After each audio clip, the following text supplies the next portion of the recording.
দাও। লখাই থেকে আমার কদমের অনেক অনেক দাও। হ্যাঁ, আজ এত নিষ্ঠুর ভাষা হয়েছে আপনি। আজ আমার কথা জানবেন বাবা। তাহলে বৌমা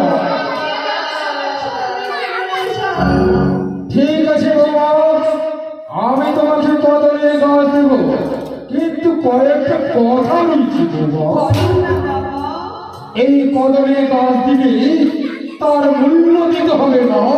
কি বলছেন বাবা? হ্যাঁ বৌমা, আমার কাছে কিছু নেই, আমি কোথায় থেকে মূল্য দেব? বৌমা তুমি ছুটে যাও এই চম্পানের টোলে।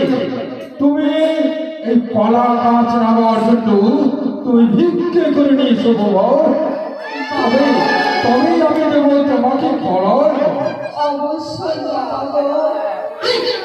ওই আমার চম্পতি নগরীর মায়েরা মাসিরা, আজ ছিল আমি রাজ্যের রানী, আজ স্বামীর জন্য